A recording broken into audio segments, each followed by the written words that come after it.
আসসালামু আলাইকুম বন্ধুরা, কেমন আছেন সবাই? আশা করি অবশ্যই ভালো আছেন। তো বন্ধুরা, আমাদের মাঝে অনেকেই আছি যারা হয়তো নতুন ইউটিউবার অথবা যারা এখনো ইউটিউবে কাজ করিনি কিন্তু কাজ করতে আগ্রহী।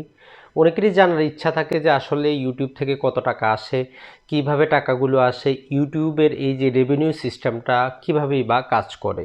যারা ইউটিউবে কাজ করতে চান তাদের জন্য আজকের এই ভিডিওটি, যে আসলে ইউটিউব থেকে ইনকামটা কি করে হয়।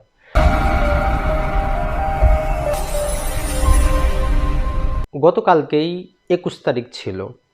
যেহেতু বাংলাদেশে ছুটি ছিল তাই ইউটিউবাররা এ মাসের বেতনটা এখনও পাননি। আজকে রবিবার হয়তো জমা হবে অথবা সোমমঙ্গলের মধ্যে জমা হয়ে যাবে। সারা বিশ্বের মধ্যেই যারা ইউটিউবার আছেন ২১ তারিখ তাদের জন্য আমরা বলতে পারি যে স্যালারি দিবস বলতে পারি, রেভিনিউ দিবস বলতে পারি। সরকারি চাকরিজীবীরা যেমন ১ থেকে ৫ তারিখের মধ্যে তার নির্দিষ্ট অ্যামাউন্টটা পেয়ে যান, সেম একই রকমভাবে যারা ইউটিউবার আছেন তাদের ব্যাংক অ্যাকাউন্টে ২১ তারিখেই টাকাটা জমা হয়ে যায়। ক্ষেত্র বিশেষে ২২-২৩ হতে পারে যদি সরকারি ছুটি বা নানা প্রকার সমস্যা থাকে। না হলে ২১ তারিখেই তার নির্দিষ্ট অঙ্ক, যেটা সে গত মাসে ইনকাম করেছে, গত মাসের ১ থেকে গত মাসের শেষ তারিখ পর্যন্ত, সেটাকে গুগল অ্যাডসেন্স তার ব্যাংক অ্যাকাউন্টে পাঠিয়ে দেয়। তো প্রথমে আমরা জানবো যে আসলে ইউটিউবে আপনি টাকা পয়সাটা কিভাবে ইনকাম করবেন। তো মনে রাখবেন, ইউটিউবে টাকা পয়সা ইনকাম করার জন্য প্রথমত তো আপনার একটি ইউটিউব চ্যানেলের প্রয়োজন হবে। এটার জন্য আপনার টাকা পয়সা খরচ করে ইউটিউব চ্যানেল চালু করতে হয় না। আপনার যে জিমেল অ্যাড্রেসটি আছে এটি দিয়েই আপনি একটি ইউটিউব চ্যানেল তৈরি করতে পারবেন। অলরেডি হয়তো আপনি জানেনও না আপনার একটি ইউটিউব চ্যানেল তৈরি করা আছে, জাস্ট সেখানে আপনাকে কিছু কাস্টমাইজ করে ভিডিও আপলোড করতে হবে। তো ইউটিউব থেকে টাকা আসার জন্য সর্বপ্রথম হচ্ছে আপনি যে ভিডিওগুলো তৈরি করে ইউটিউবে আপলোড করতেছেন, সেই ভিডিওগুলো যখন মানুষ দেখবে সেখানে নিচের দিকে অপশন থাকে যে কতজন আপনাকে অনুসরণ করতেছে। ইউটিউবের ভাষায় তাকে বলা হয় সাবস্ক্রিপশন। কতজন আপনার চ্যানেলটা সাবস্ক্রাইব করতেছে, তারা বলতেছে অ্যাটলিস্ট ১,০০০ সাবস্ক্রাইবারের প্রয়োজন হবে। আর গত ৩৬৫ দিনে অ্যাটলিস্ট ৪,০০০ ঘন্টা ওয়াচ টাইম থাকতে হবে। এই দুটো জিনিস যদি আপনি পূরণ করেন আর আপনার ভিডিওগুলো যদি মনিটাইজ উপযুক্ত হয়। এখন কোন ভিডিওগুলো মনিটাইজ উপযুক্ত, এক্ষেত্রে সহজ ভাষায় হচ্ছে যে ভিডিওগুলোতে থাকবে না কোনো প্রকার হেট স্পিচ, থাকবে না সেক্সুয়াল কোনো কন্টেন্ট, থাকবে না নানা প্রকার যে হ্যাকিং সংক্রান্ত, অর্থাৎ সহজ কথা আমরা বলতে পারি যে জিনিসগুলো বাস্তব জীবনে আপনি অপরাধ, সেই একই জিনিসটা ইউটিউবে যে ভিডিওগুলো দিবেন সেগুলো হয় আপনার কমিউনিটি স্ট্রাইক আসবে, হয় আপনার কপিরাইট স্ট্রাইক আসবে, অথবা সেগুলো ইউটিউব মনিটাইজ করবে না। অর্থাৎ আপনি যদি শুদ্ধ সুন্দরভাবে বিউটিফুল কন্টেন্ট তৈরি করেন, আপনার নিজস্ব সব ক্রিয়েশন হয়, অবশ্যই আপনি ১,০০০ সাবস্ক্রাইবার এবং ৪,০০০ ঘন্টা ওয়াচ টাইম যদি পূর্ণ করতে পারেন, আপনি ইউটিউবের কাছে আবেদন করতে পারবেন তারা যাতে আপনার ভিডিওতে বিভিন্ন কোম্পানির অ্যাডটা দেয়। তো পূর্বে যেটা হতো, আপনি ইউটিউব চ্যানেল চালু করে ভিডিও আপলোড করার পর সাথে সাথে তাদের কাছে আবেদন করে দিতে পারতেন। যখন আপনার ১,০০০ সাবস্ক্রাইবার এবং ৪,০০০ ঘন্টা ওয়াচ টাইম পূর্ণ হতো তখন ইউটিউব আপনার চ্যানেলটাকে রিভিউ করে দেখে আপনাকে জানিয়ে দিত। এখন ইউটিউব বলতেছে যে না, আপনি আগে আবেদন করতে পারবেন না। প্রথমে আপনার ১,০০০ সাবস্ক্রাইবার, ৪,০০০ ঘন্টা ওয়াচ টাইমটা পূর্ণ হবে, তার পরবর্তীতে আপনাকে আবেদন করতে হবে। তো এক্ষেত্রে আমাদের আরও কিছু জিনিসের প্রয়োজন হয়।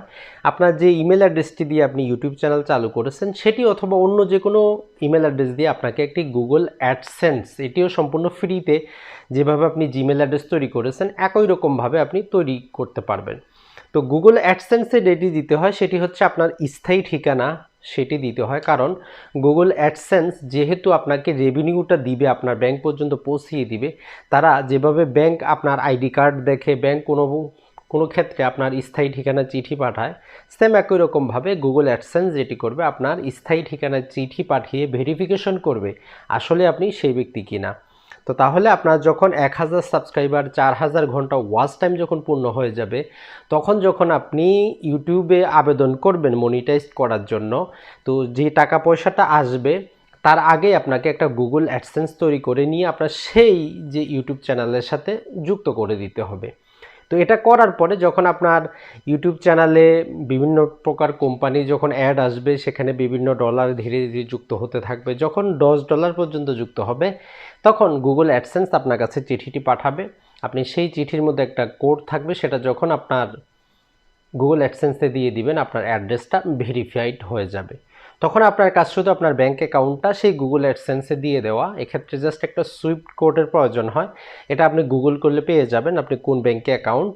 জাস্ট এতটুকুই আপনার কাজ। এখন আপনি ভালো ভালো কন্টেন্ট আপলোড করেন, আপনার সাবস্ক্রাইবার বাড়ুক, ভিউয়ার বাড়ুক, ভিডিওগুলো চলুক, ভিডিওর মধ্যে অ্যাড আসবে, সেখান থেকে আপনি যদি $100 টোটাল ইউটিউব ইনকাম করে আপনাকে $55 দিয়ে দিবে, বাকি $45 ইউটিউব রেখে দিবে। এখন পর্যন্ত নর্মাল এটিই নিয়ম। জাস্ট গতকালকেই তারা যে আপডেটটি দিয়েছে সেটি হচ্ছে আগামী বছরের জুলাই থেকে আমরা দেখতে পারবো যে ছোটোখাটো চ্যানেলও অ্যাড আসবে, কিন্তু আপনারা টাকা পয়সা পাবেন না। টাকা পয়সা তখনই পাবেন যখন আপনার 1000 সাবস্ক্রাইবার এবং 4000 ঘন্টা আপনি ওয়াচ টাইম পূর্ণ করতে পারবেন।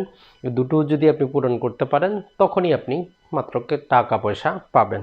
তো এক কথায় যদি আমরা বলে দেই যে ইউটিউব থেকে টাকাটা তাহলে কিভাবে আসে, আপনি যখন ইউটিউবে ভিডিও কন্টেন্টটা তৈরি করে পাবলিশ করেন তখন সেখানে আপনার ভিডিওটা মানুষ দেখবে, সেখানে তারা আপনার চ্যানেলটা সাবস্ক্রিপশন করবে। অ্যাটলিস্ট 1000 সাবস্ক্রাইবারের প্রয়োজন হবে।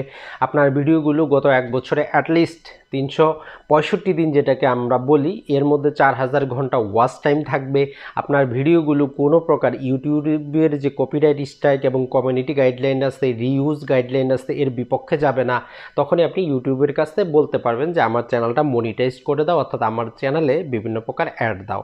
তারা যখন অ্যাপ্রুভ করে দিবে তখন আপনার গুগল অ্যাডসেন্সের মধ্যে টাকা পয়সাগুলো আসতে থাকবে। এগুলো প্রতি মাসের 21 তারিখে আপনার ব্যাঙ্ক অ্যাকাউন্টে যুক্ত হবে। সাধারণত মাসের 1 তারিখ থেকে নিয়ে মাসের শেষ পর্যন্ত যে টাকাটা আপনি ইনকাম করেন ইউটিউব সেটা নানা প্রকার ক্যালকুলেশন করে 10 তারিখের মধ্যে গুগল অ্যাডসেন্সকে দিয়ে দেয়। গুগল অ্যাডসেন্স টাকাটা নেওয়ার পরে তারা তাদের নিজেদের মধ্যে রাখে এবং কোথায় কিভাবে পাঠানো হবে এগুলো 21 তারিখের মধ্যে বা আপনি বিশ্বের যে প্রান্তেই থাকেন সেক্ষেত্রে পাঠিয়ে দেওয়া হয়। যদি ছুটি না থাকে, বন্ধ না থাকে, 21 তারিখে জমা হয়ে যায়, অথবা 22, 23, 24 তারিখ হতে পারে, এর মধ্যে আপনার অ্যাকাউন্টে টাকাটা চলে আসে।